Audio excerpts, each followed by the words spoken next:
One other short call in Harley Street, in which Eleanor received her brother's congratulations on their travelling so far towards Barton without any expense, and on Colonel Brandon's being to follow them to Cleveland in a day or two. I'm Harriet. And I'm Ellen, and this is Reading Jane Austen. This week we're looking at chapters 42 to 46 of Sense and Sensibility, and as usual we're going to start with 100-word summaries of the chapters. Do you have one? Marianne and Eleanor, followed by Colonel Brandon, begin their journey home by way of the Palmer's house. Marianne foolishly walks in damp grass and catches a cold. There are fears she may be dying. Colonel Brandon sets out to bring Mrs Dashwood. Meanwhile, Marianne begins to recover, but Willoughby arrives and explains his conduct to Eleanor. Colonel Brandon has told Mrs Dashwood of his love for Marianne, and she strongly supports him.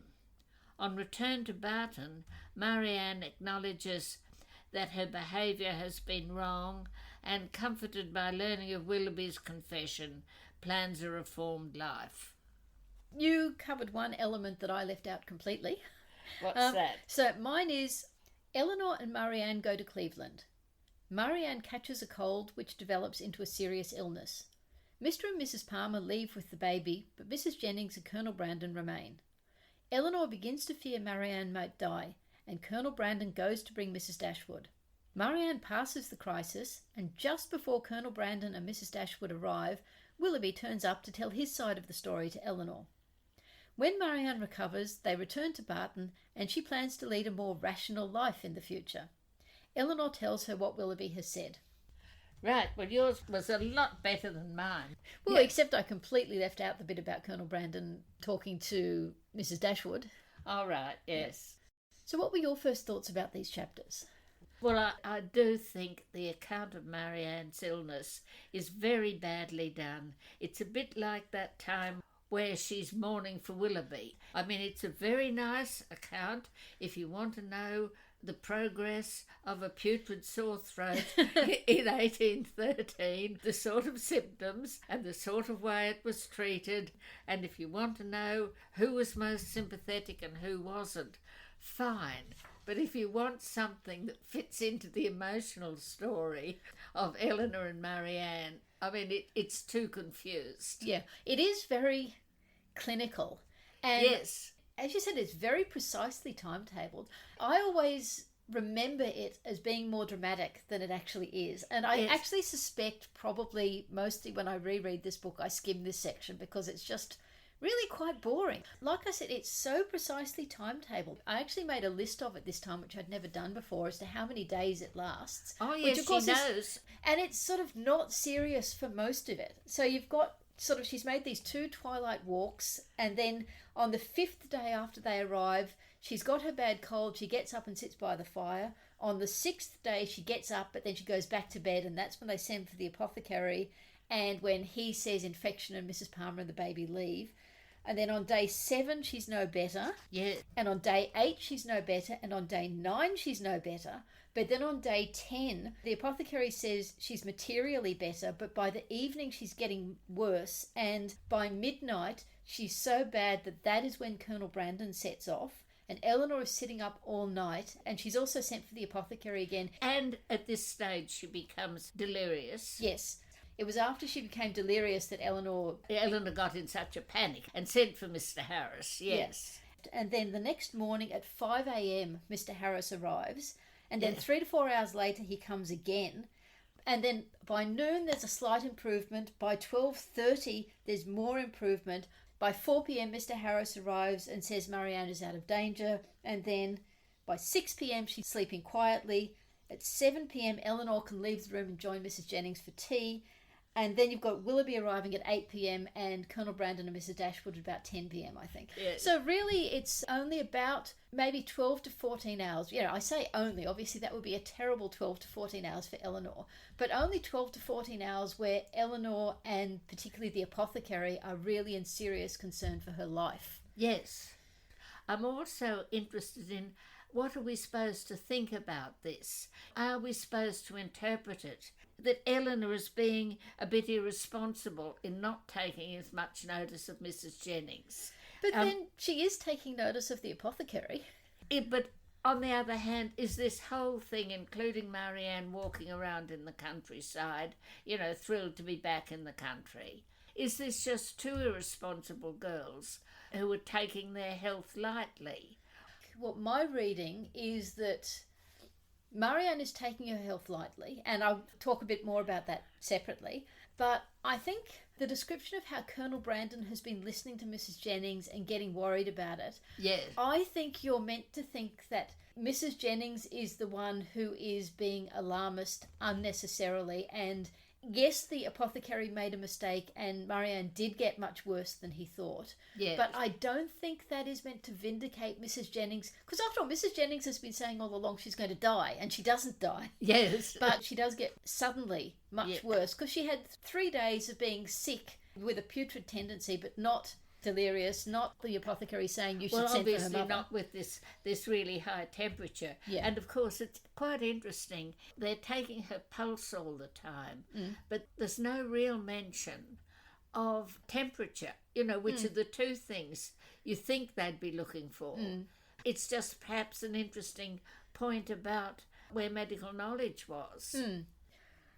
And just one other thing while we're talking about Marianne's illness.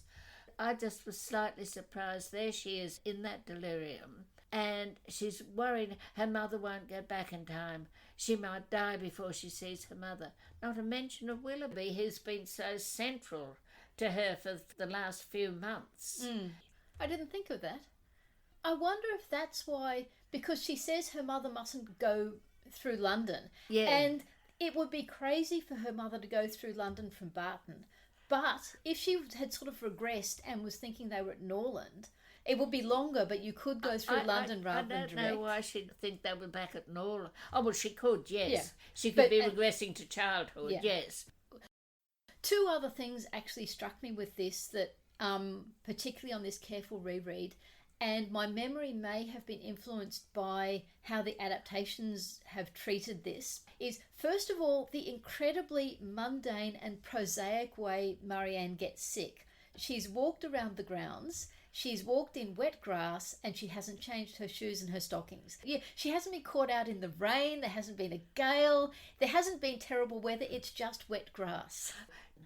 No, Jane Austen is wetting the place. See, she goes out when she arrives and she has this lovely walk, and she goes up to the little temple, and then she comes back and she plans to go out the next day, and she can't. It says, with great surprise, therefore, did she find herself prevented by a settled rain from going out again after dinner. So yes, that night she can't go out walking, but the next 2 nights are nice. So she can go out walking, but the ground's still wet. Yes. So she hasn't dramatically gone out into the rain. She's only gone out when it's fine, but the grass is still wet. Another thing that I think is particularly striking in these chapters, and again, it's the very clinical way it's described, is we see Eleanor being concerned that by delaying sending for her mother, her mother might not arrive in time. Yes. But what we don't get is any sense of grief from Eleanor that her sister might die. And when you think about it, it's less than 18 months since her father died. Yes. So, again, I guess it's, like you've said before, just that one of those things Jane Austen doesn't really write about, at least not at this stage of her career, is extreme grief. Because you just don't get any sense from Eleanor of personal grief about the loss of Marianne. Yes. You get the stress of dealing with Marianne's delirium, you get the concern that she didn't send for her mother in time, but you don't get any sense of, I'm going to lose my dearest sister. But again, it's a bit the same as the way she dealt with Marianne when Marianne was grieving for Willoughby. No account of Marianne's internal feelings. Sense and Sensibility is a lot nicer than we're making it sound. Well, I think it is just such a very patchy book. Yes. There are some wonderful, wonderful, wonderful bits in it. And then there are some bits that are necessary for the plot, and you kind of remember them in a much more minimalist way, and it's not till you sit down and read them in detail that you realise actually they're kind of a bit of a slog to get through. Yes. One of the things I wanted to say is poor Colonel Brandon. What on earth does he do with himself all day long? There he is in somebody else's house, They're not there to entertain him. We know there's a billiard room because Mr. Palmer was playing billiards when he shouldn't have, but he's not there to play billiards. And yet Colonel Brandon doesn't even go to bed early. Yes. She knows he's going to be up late. Yeah. What did he do all day long? Yes, we know in the evenings he played piquet with Mrs. Jennings. Yes. But yeah, during the day, well, he would have had his horse with him, so I suppose he could have gone out riding. And just brooded. Yes, he could have gone out riding and brooding. A bit like Marianne walking and brooding, yes. And I suppose, well, I imagine Mr. Palmer gets the newspaper delivered every day, so he would read the newspaper. Mr. Palmer has a library. We don't know how extensive it is. But still, but this is this same with Colonel Brandon. Now there he was hanging around the Middletons for so long.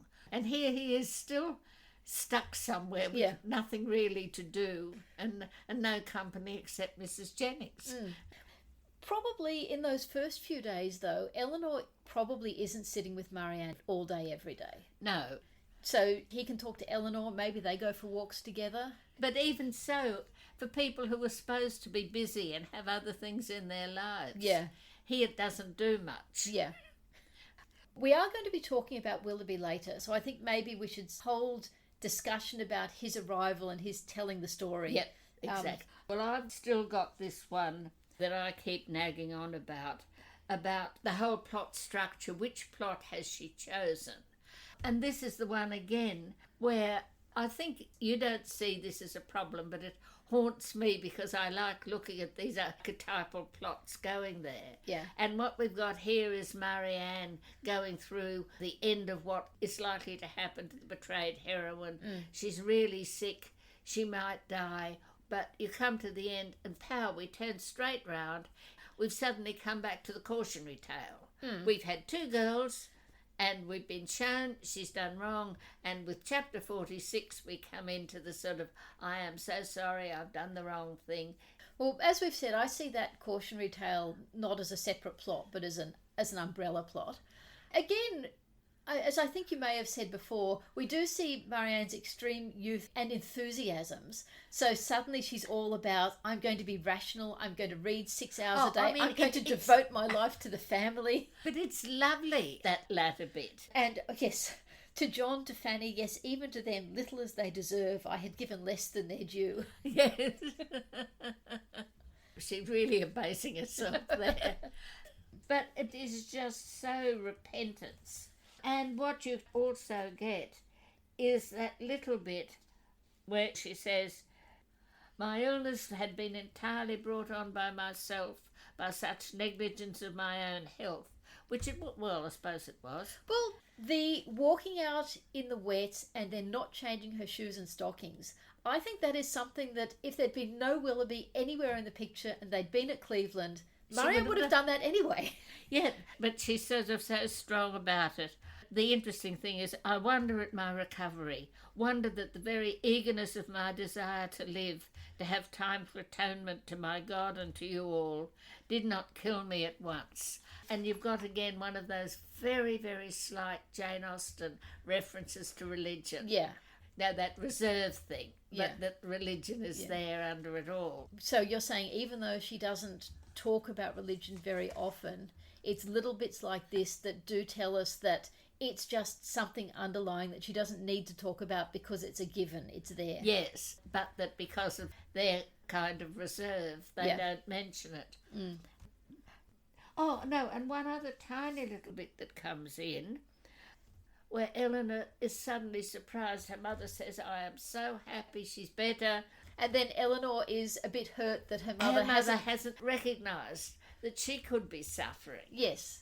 But again, I mean, in a sort of a way, not Jane Austen saying, but looking at it from outside, well, if she won't tell anybody she's feeling bad, she's only got herself to blame if they won't sympathise with her. Although, having said that, this is the first time her mother has seen her since it happened. It would be nice if her mother had at least said in passing, are you okay with Edward? And then if Eleanor had said, yes, I'm fine, then... No, exactly, you feel she should have. Marianne is aware of it. In that various long speeches, Marianne saying, I should have been worried about you and I only worried about myself. Of course, this is the bit that leads into what infuriates you so much about Mrs Dashwood pushing Marianne and Colonel Brandon together. Yeah. And it really is quite overt here, where she says to Eleanor, had I sat down to wish for any possible good to my family, I should have fixed on Colonel Brandon's marrying one of you, and I believe Marianne will be the most happy with him of the two. His regard for her infinitely surpassing anything Willoughby ever felt. And then after that she says, if she lived as I trusted she might, my greatest happiness would lie in promoting their marriage, and since our arrival, since our delightful security, I have repeated it to him more fully, have given him every encouragement in my power.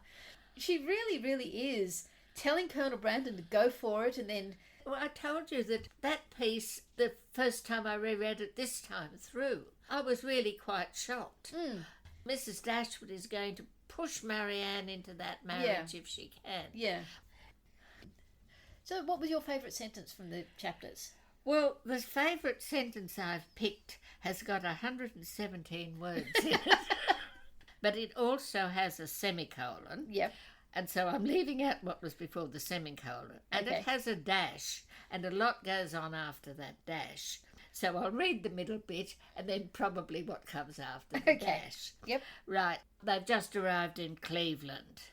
The rest of the morning was easily whiled away in lounging round the kitchen garden, examining the bloom upon its walls, and listening to the gardener's lamentation upon blights, in dawdling through the greenhouse, where the loss of her favourite plants, unwarily exposed and nipped by the lingering frost, raised the laughter of Charlotte.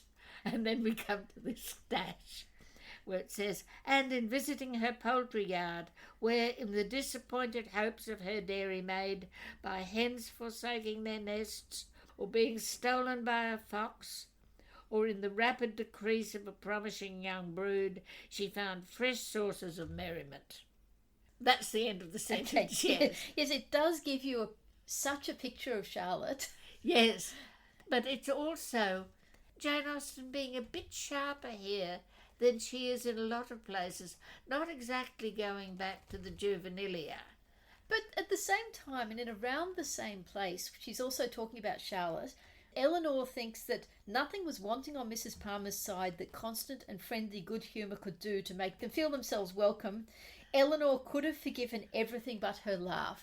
Yeah. So she's not saying Charlotte is a terrible person. She's basically a very good-natured person, but...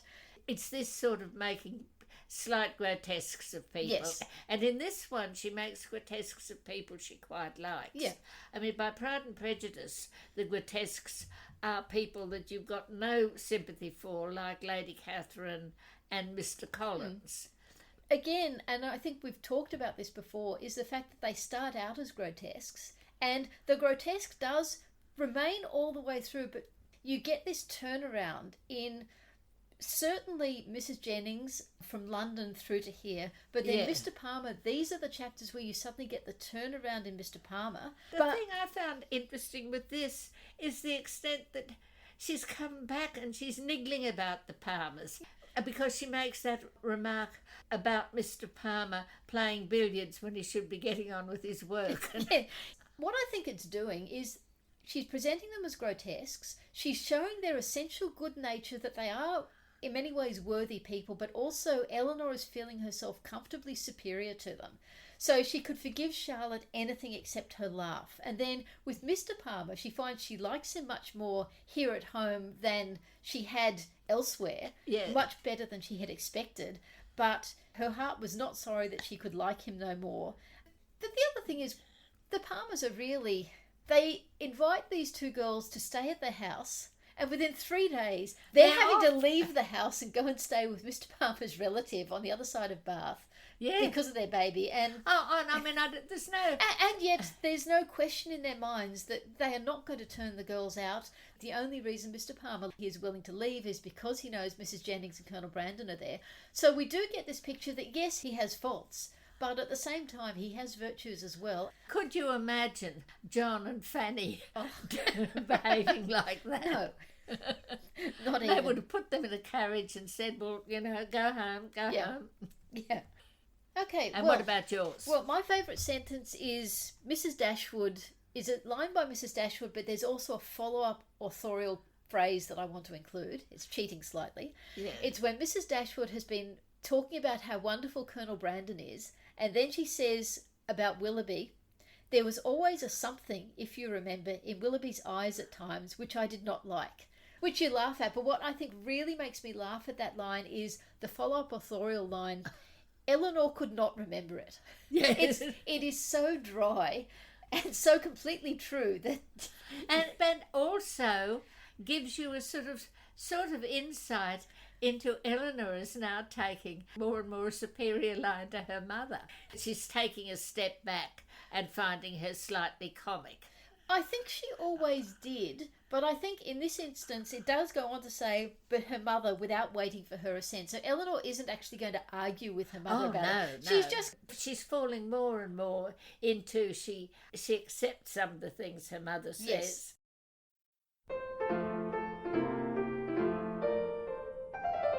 The character we're talking about this time is Willoughby. There's sort of a Willoughby equivalent in most of the novels. The superficially charming alternative to the hero, who is in fact almost invariably more charming than the hero. So in Pride and Prejudice we've got Wickham. In Mansfield Park we've got Henry Crawford, who is by far the most charming of this character. Yeah. In Emma we've got Frank Churchill, and then in Persuasion we've got Mr Elliot.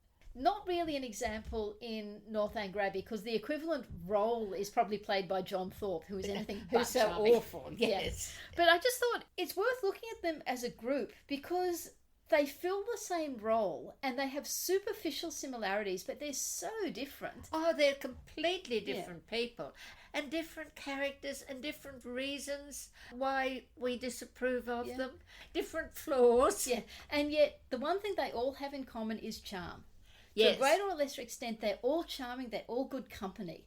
So at the one extreme, you've got Wickham and Mr. Elliot, who, well, Wickham's, I think, pretty much completely a crook, but Mr. Elliot is not all that much better, really. And then at the other end, you've got Frank Churchill is a bit of a lightweight. Henry Crawford, he is probably the most complex and interesting of all of them. When Willoughby appears, you don't get any initial real strong sense that there's something wrong with him. We're not like Mrs Dashwood seeing something the matter with his eyes at the beginning. Yeah, we found when we were reading it this time, there were a couple of maybe slight warning bells in some of the way he talked and his relationship with Marianne, but in general, he comes across as he's charming, he's nice, he's enjoyable. He's intelligent and he's well read and he's very young. Yeah. And then up until now, we haven't really known what his motivations were for anything he did from the moment he left Barton. And everything he's done since then, we haven't known his motivations until these chapters where he comes and talks to Eleanor. And that's why we're talking about him in this episode, because this is where I think the real Willoughby is revealed both in what he says, but also in how he says it. In a sense, we've been given a picture of another Willoughby. Yeah. We've been given a picture of a Willoughby almost as bad as Wickham until we come up to this. Yes, but then in these scenes, we get his perspective on why he did it, and we realise that, in essence, he's selfish, he's somewhat superficial. It's mainly just he's selfish. I suppose the picture I get of him, rather than call it selfish, is he's somebody who can't resist it. If a girl sort of indicates that she thinks he's attractive and she's got something going for her, he responds very hard. Marianne starts talking to him with her enthusiasm. He responds completely, even though it's just a game to him at the beginning. Yeah. So you get the impression it must have been the same with young Eliza. Yeah. And probably also with the woman he married. Well, yes, you've got to say he's come across as engaging on the page, but to have all these women basically throwing themselves at him, he must have been amazingly good looking and amazingly charming. Maybe selfish was the wrong word, but he's someone who just wants his life to be easy. Yeah. And when his aunt says she's not giving him any money, he panics. He's not prepared, which Mrs Jennings says he should, to just buckle down and not spend as much money and change his lifestyle and marry Marianne. That's not what he thinks. He wants his easy life, and so he will marry for money to maintain that easy life. So it is superficial and selfish, but not evil. Not well, wicked in the way Marianne had been thinking of him. No, I suppose the one thing you could say was wicked. He behaved badly to Marianne, but he really behaved dreadfully to Eliza. Yes, absolutely. I mean, that is just dreadful. And not a thing will he do. He's left her entirely to what Colonel Brandon decides to do for her. If Colonel Brandon decided to send her out to be somebody's wet nurse, well, he's not going to stop it. Yeah. He could have made Eliza a servant, he could have done anything. And he doesn't care. No, that is the really dreadful thing with Willoughby. Yeah. What I felt like talking about at some point is the comparison between Miss Grey and Lucy Steele. They're two women who are perfectly prepared to marry a man they know doesn't care about them, in fact cares about somebody else, and they don't care he's what they want. Yeah. And Lucy's going for it for security, Yeah. but she's going for it for this attractive man. And in a sort of a way, she fits into this pattern. I've just been thinking about it, of these women with plenty of money who have a choice, and it's almost the toy boy thing. I've got this money, I can get the man I want. Okay, he mightn't want me, but I'm the one with the money. I know what I'm doing. And you can get different examples, but there's the one in Jane Austen, in The Watsons, where the heroine of The Watsons had an aunt who was left all her money by her husband when she died, and she fell for some Irish soldier. Yeah. And she's not prepared to do anything for her niece anymore. And I've just been rereading a trollop called Can You Forgive Her, which has, again, I mean, a widow, not the age of Miss Grey, but she's got all this money and she decides she'll marry an army captain because he's fun to have around. And she's got it all worked out, exactly how she's going to control him, how she's going to dole out the money to him. And I would think Miss Grey, while she might have spelled it all out, in her mind, she knows that there's no way that Willoughby's going to get his hands on her money. But, of course, he's bringing a lot more than these sort of real toy boy types. Well, he's bringing property, you know, but he's bringing his debts as well. But, I mean, on the other hand, if she wants him to be nice, she's going to have to drive a fine line of keeping him the attractive Willoughby. Yeah. And what do you think is going to happen with him afterwards? Well, it does say at the end, he lived to exert and frequently to enjoy himself. His wife was not always out of humour, nor his home always uncomfortable, and in his breed of horses and dogs, and in sporting of every kind, he found no inconsiderable degree of domestic felicity. It's a better picture than, say, Lydia and Wickham's marriage. Yeah, because they've got money. Well, the other thing, just coming back to him telling his story in these chapters, it's, we've had this bit of a slog through Marianne's illness. This is, in some ways, an info dump, but it's such a character-revealing info dump because we get his side of the story, but we get his perception of his side of the story, which is very much I've been hard done by. For a start, I noticed Eleanor and Marianne at different times use the word wicked in connection with Willoughby, whereas he says, though I have always been a blockhead, I have not always been a rascal. He's using all these words with sort of affectionate or romantic undertone, where there's a sort of a hidden forgiveness somewhere in it. And he uses scoundrel and rogue, both of which I think have that... Glamorous, make him more glamorous, yes. Yeah. Well, they bring him into being the sort of classic hero of this sort of story. I mean, reading Helena Kelly, she makes this quite interesting point, that he was like the hero of Udolpho, who's called Valancourt. And she points out quite a lot of similarities between them. And he's, in that account of himself, that's how he's seeing himself. Yeah. He's wickeder than he actually was. Yes.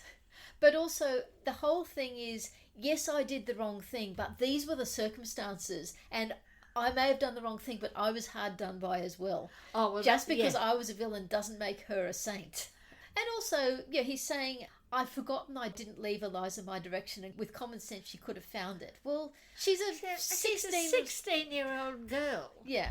And what did he think? Well, I suppose the implication is he didn't know she was pregnant. Yeah. But what would he have done if he had? Yeah. He could have done what Mrs. Smith suggested. Well, he wouldn't have done that. No. Well, we know that because he refused Mrs. Smith. But again, just going to his attractiveness is Eleanor's feelings as he's telling this story. She keeps on being sucked in by him and then stepping back and realising she's been sucked in, and that if he wasn't so attractive, she probably wouldn't be giving him this credit. But in spite of that, he must be such a magnetic person to be pulling her in all the time. And at one point, it even says, and for a moment, she wished Willoughby a widower. So throughout the whole thing, she's sort of for him and then stepping back and then sucked in again and then stepping back again. But I think that is the most extreme, that for a moment she wishes him a widower. But the other thing is, would it ever have worked with Marianne? What sort of a husband would he be for Marianne? Even though he may have inherited all that wife's money. Yeah. He's simply not moral enough for Marianne. Yeah. I think that's the point, that there's no way he'd be scrupulous enough for Marianne. I think you could say that if he married Marianne, they would probably live together mostly in the country, because he likes his hunting and his dogs and his horses, and Marianne likes the country, and they'd have their books and their music. If they had lots of money straight away, not lots of money in the future, yes, maybe it would have worked okay, because he would have been happy with Marianne, and yes, they're operating on a different moral compass, but maybe with the life they would lead, comfortable with that money. I don't know. Can he tie himself down to one woman?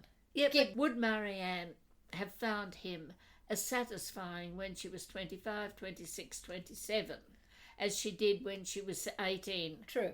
Because she's obviously going to mature. She'll still outgrow him. Yeah. With the possible exception of Marianne, he doesn't actually care about anyone else's feelings. He certainly doesn't care about Eliza's feelings. He doesn't care about Colonel Brandon's feelings. He doesn't care about his wife's feelings. Well, I mean, I think he cares about himself. I think he and his wife are fairly evenly matched, because I think she knows what she's doing. Mm.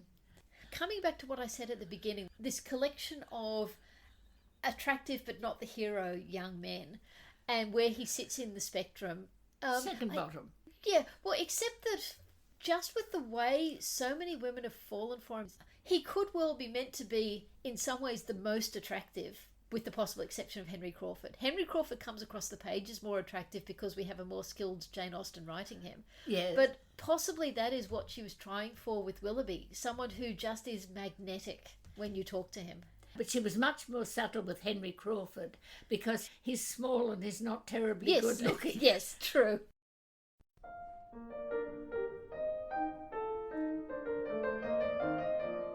Well, what I'm going to talk about in the historical background bit this time is apothecaries, or particularly perhaps medical practitioners in Jane Austen's time. Yep. Because at that date there were 3 different strands of medical practitioner, and they were supposed to be in a sort of a hierarchy.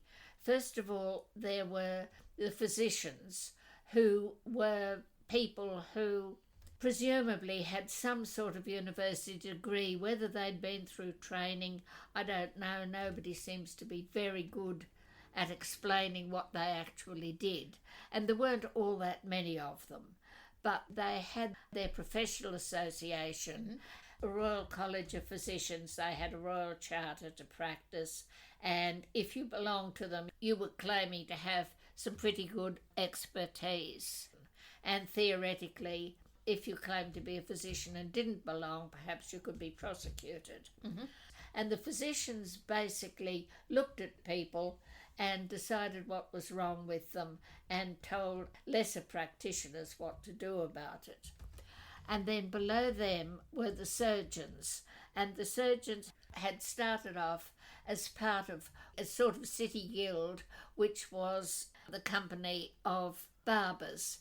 But they broke away from them in 1745 and became the Company of Surgeons, and by 1800 they had formed themselves into what they called the Royal College of Surgeons.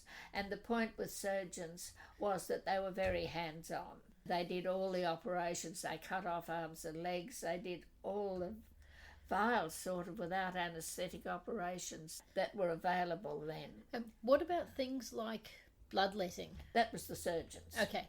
And before they split off from the barbers, was it a case of, as a barber, you could cut hair or you could let blood? That's right, but by 1745 they definitely separated. Mm-hmm. And then beyond them were the apothecaries, and they had started off as part of the grocers, selling herbs, selling medicines, that sort of thing.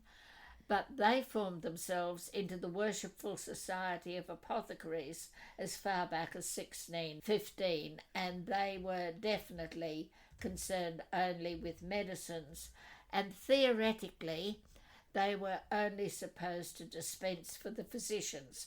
The physicians were supposed to look at sick people, say, you need a such and such, go and ask the apothecary for it. Mm-hmm. But by the time we get up to 1800, as you can see from Jane Austen, they were being called in to do their own prescribing. And in fact, they had a lot of their own expertise and knowledge, and this London Worshipful Society had its own sort of magnificent house, which is called Apothecaries Hall and is still there. Mm-hmm. And I'm particularly interested in the apothecaries because 7 or 8 years ago I spent a certain amount of time actually working in their archives and looking through their ancient minute books. Okay. But they also had a great big hall underneath, and they ran a sort of trading company where they imported or they collected herbs and things from all over the world and sold them to apothecaries. And then they also had another sort of business going, which was called the Navy Stock, where they collected herbs and medicines from all over the world and sold them to the Navy for use by surgeons who were on the ships. But anyway, the apothecaries had quite an elaborate apprenticeship system. I'm talking mainly about the London group now, because other people might have done it differently, but for them, they had these books and they noted down all the people who were appointed as apprentices to their members, who were called freemen of the society. And it was meant to last 5 years, and this is something I actually took from their minutes. In 1819, it was not cheap to be apprenticed as an apothecary. Fathers who were not apothecaries paid anything from £100 to £400 to apprentice a son to an apothecary. The apprentices lived with them, they went out with them on all their rounds, they were given instruction, and after 5 years, then if the person whom they were apprenticed to said they were competent, they then could become, say, a freeman of this society. I mean, a lot of apothecaries weren't eligible for the Worshipful Society, but there were practising apothecaries all over the country who were taking on apprentices and passing on their knowledge to them. And of course they taught them quite a bit of medicine. And as we know with Jane Austen, they did quite a lot of diagnosing. So would that be particularly the case in the country, whereas in London there would be lots of physicians around, but in the country there might just be an apothecary? In fact, very few of the apothecaries who were around were simply apothecaries.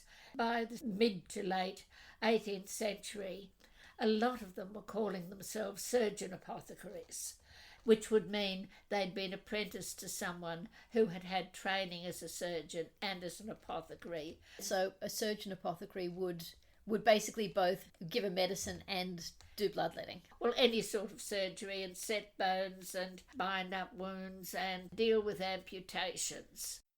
But anyway, somebody in the 1780s made a list of how many surgeon apothecaries, physicians and surgeons there were in the various counties, and I've copied them down here. In Somerset there were 93 surgeon apothecaries, there were 29 physicians and 18 surgeons. Mm-hmm. So the surgeon apothecaries outnumbered them by a lot. Mm. In Devonshire there were 117 surgeon apothecaries, only 11 physicians, Okay. and 8 surgeons. Mm-hmm. So already the general practitioner had these 2 sets of knowledge, the surgeon knowledge and the apothecary knowledge. And the apothecary that came to look after Marianne very likely was a surgeon apothecary rather than one or the other. Mm-hmm. The medicines the apothecaries did. So it says in the footnotes of my Cambridge edition, and I think this is before they call the apothecary, when everyone is giving their own advice to Marianne, and it talks about cordials, which the footnote to my book says were aromatic medicines generally homemade with directions for making them found in countless anonymous books. And a typical cordial for Marianne's milder symptoms, so before they called the apothecary, might be the following, which was from the Cheap, Sure and Ready Guide to Health, 1742, which was sherry, mirabilis water, syrup of quinces, oil of cloves and nutmegs with Venice treacle to strengthen the stomach in vomiting and loss of appetite.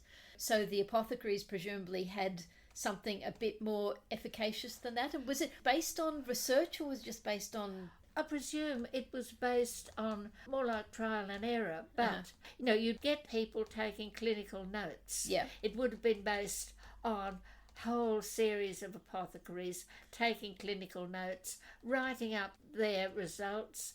Even by the time of 1800, there were a lot of people doing research, doing publishing, a lot even holding series of lectures, and all the local apothecaries would come. They were reading, they were trying themselves.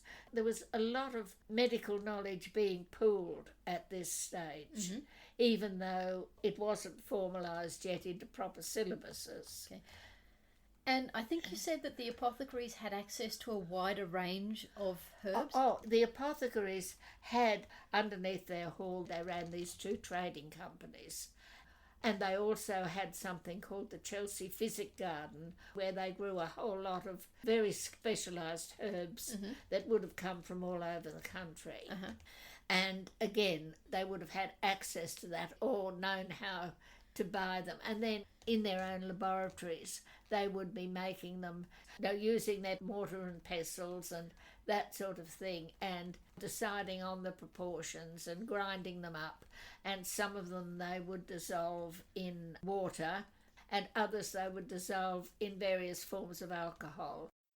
They were starting to sort of do more and more research, but their research was sort of observation research. Yep. You tried this and it worked. Can we work out why it worked? Perhaps we can, perhaps we can't, but we know it worked. Yeah. And when they talk about infection, and she takes the baby away because of fear of infection, but this was before germ theory, were they still thinking that it was spread by smell, or what was the perception? Well, the perception was everybody knew about infection. If you go near people who are sick, you'll pick it up. But is it waterborne, or is it airborne, or is it miasma? Yeah. And they weren't even beginning to argue at this stage. But people, after all the big plagues, and people knew all about, if you go near people with it, you'll get it. Yeah. Okay. But not necessarily knowing about the waterborne ones. Yeah. And obviously they didn't have the concept of hand washing or anything like that at that stage. It hadn't started properly.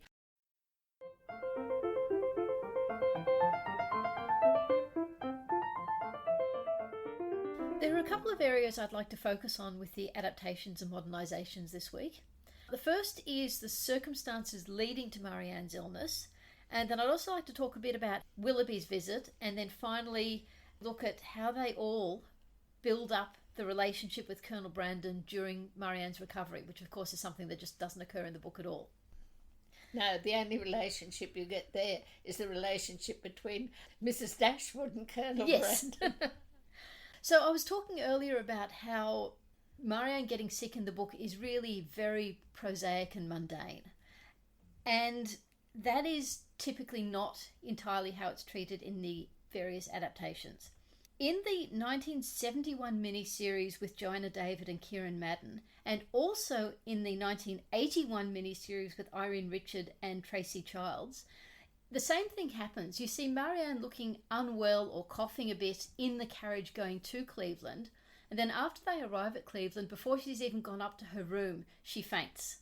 Nothing to do with going out and getting wet feet. She just faints, and that's how the illness starts. So they are ditching any possibility of it being her fault. Yes. But the 1995 version and most of the ones that come after it, there's a huge change. I think this actually also connects with what you were saying a little while ago about the lack of causation between what Marianne does in terms of Willoughby and what happens to her. Because, we were saying the walking around and not taking her shoes and stockings off is something that she would have done pre-Willoughby as well, most likely. Yes. But in the 1995 version with Emma Thompson and Kate Winslet, they arrive at Cleveland and they've had a terrible journey over because Mrs. Palmer has talked the whole way. Yeah. And Marianne says she wants to go for a walk. And she starts to walk and it starts to rain. In this one, Combe Magna is much closer and you can actually see it from the top of their hill.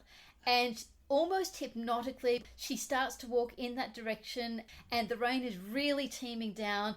And then she gets to the top of the hill and she sees Combe Magna and she starts reciting the Shakespeare sonnet that she and Willoughby read back at the beginning. Oh, which one was that? Let me not to the marriage of true minds of an impediment, yes. I think. And then Colonel Brandon goes out into the rain and finds her and picks her up and carries her back.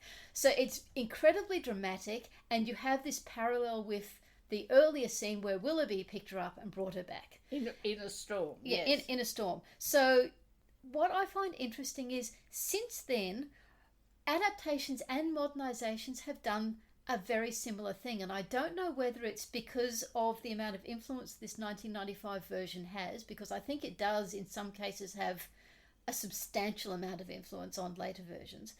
So what you have in the 2008 version with Hattie Morahan and Charity Wakefield is that Marianne is out sort of communing with the storm, just standing there and letting the rain on her. And she's getting flashbacks to the scene they had with her and Willoughby at Allenham. Yes. So again, the reason she's dramatically out in the rain is because of her feelings for Willoughby. And once again, Colonel Brandon goes out. In this case, he jumps on his horse and goes galloping out to try and find her. She's collapsed. He picks her up. He carries her home. Presumably his horse just followed him. And so again, it's much more dramatic than I think Jane Austen would ever have written. But it does have this parallel with the earlier scene. But that is also picked up in those modernisations that involve Marianne getting sick, which not all of them do. In the Bollywood version, the Marianne character, who's called Meenakshi, she's walking through the rain, and this is simultaneous with the Willoughby equivalent getting married. You have cuts between her walking through the rain and Willoughby and his fiancée getting married and walking out into the rain. And she's sort of obviously still distraught by it. She's just walking through the rain, not doing anything to protect herself. And then she falls into an open manhole cover. But once again, the Colonel Brandon equivalent, who's called Major Bala in this case, sees her and he hauls her out of this manhole and then cuts to her in hospital. So once again, you have a much more dramatic situation. It's tied with Willoughby and you have Colonel Brandon doing the rescuing. Which it fits in the sense that Jane Austen had him there all the time. Yes. He was pretty useless. Yeah, but the thing is, the cause for the illness in that case was not anything that she needed rescuing from. No.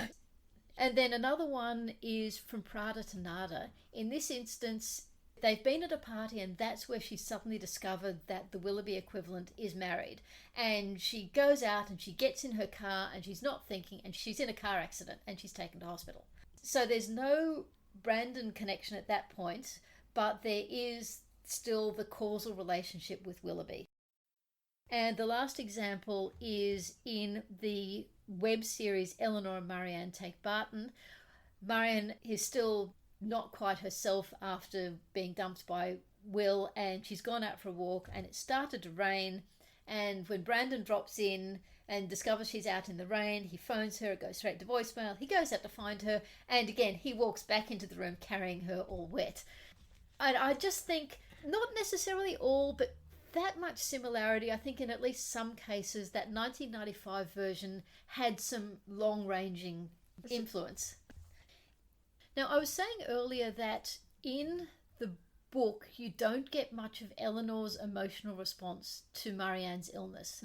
But that is something that most of the adaptations and modernisations do. So, for example, in the 1971 version, when their mother has arrived and Eleanor comes out of the room, she breaks down in tears. There's nothing so much like that in the 1981 version, but in the 1995 version, Emma Thompson in her script really ramped it up quite a lot. Part of the feedback she was getting from the production team was they really wanted to feel that the central relationship in this book is between the two sisters. Oh. So she has a scene that is, I think, another case of her moving very far from what Jane Austen originally wrote, which is Eleanor crying and telling Marianne to get better, and then saying, "I cannot do without you, do not leave me alone." My only feeling with that is that bond between the sisters didn't come out as strongly. There was certainly lots of preparation to show they have a very loving relationship, but the "I cannot do without you, don't leave me alone" gives the impression to me that Marianne is the most important member of her family, not that she loves all of them and she doesn't want to lose any of them.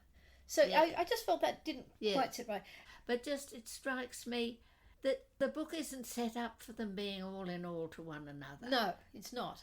You could easily have a book where they were the two against the world, but it's not that sort of book.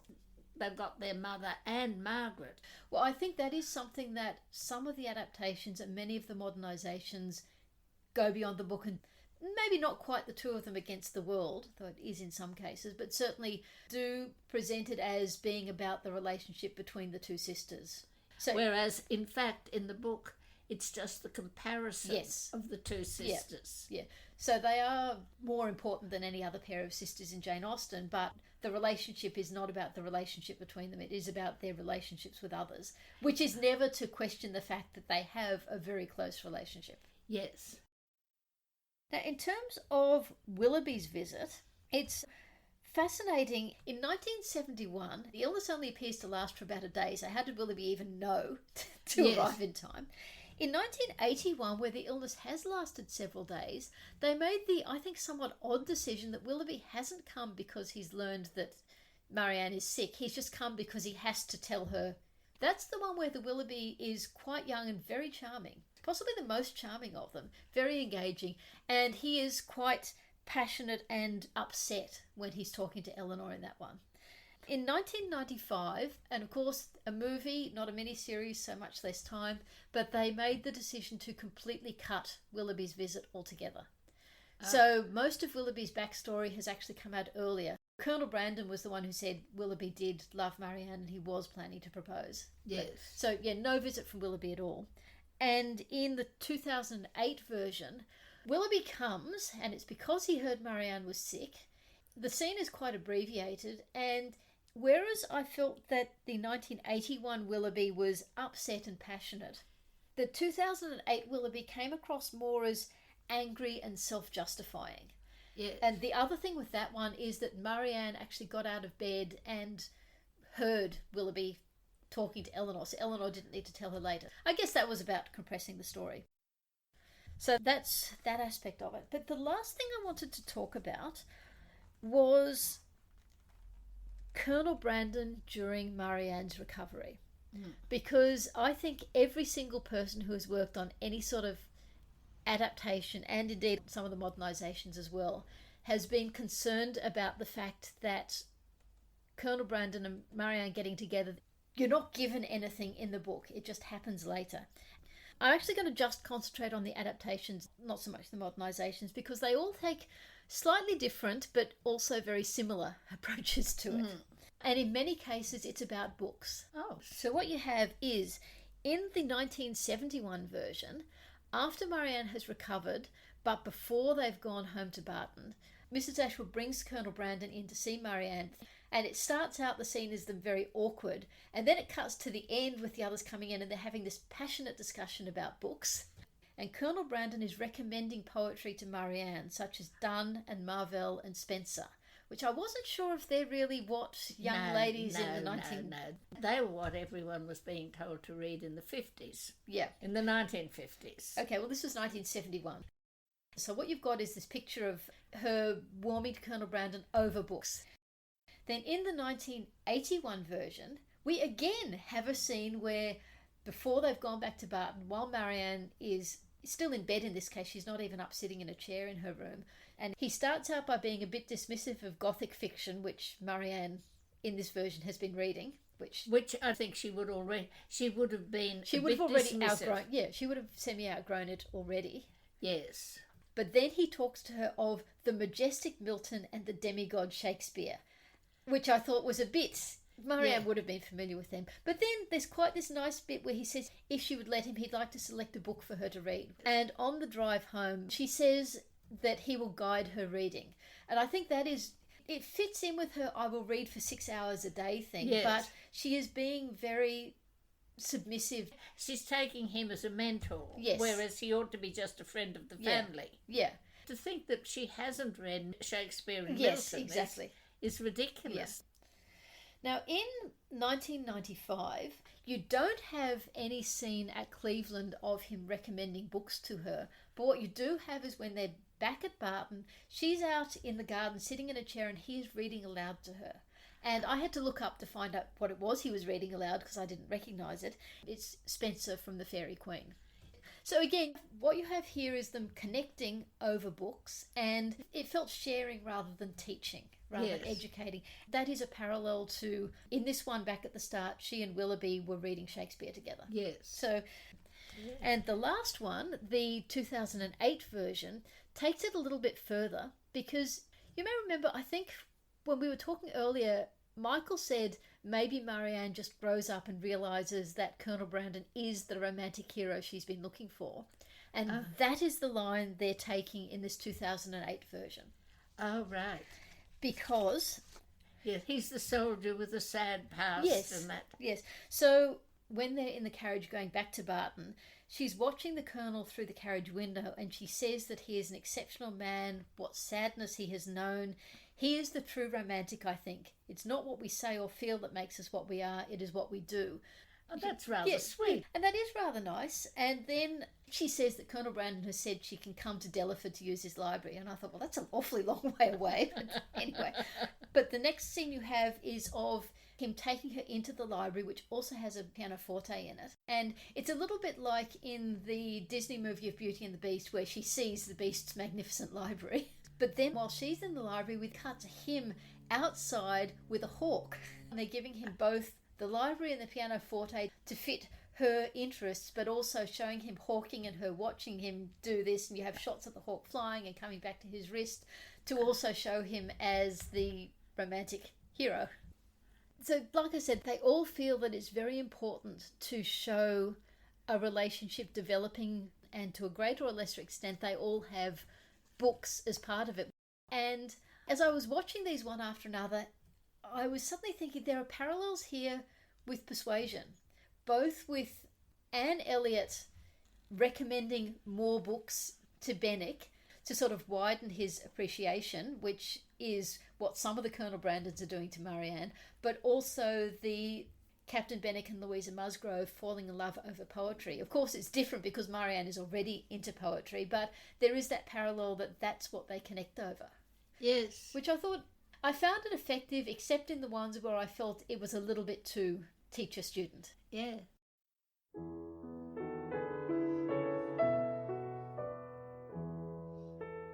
You've been listening to the Reading Jane Austen podcast with me, Harriet. And me, Ellen. In our next episode, we'll be finishing up Sense and Sensibility with chapters 47 to 50. The structure of this podcast was inspired by Harry Potter and the Sacred Text. Our music is Creative Commons performances of pieces Jane Austen might have listened to. You can find us on Facebook at Reading Jane Austen and our website readingjaneausten.com. You can email us at readingjaneausten.com or rate and review us in your podcast app. We hope you'll join us next time.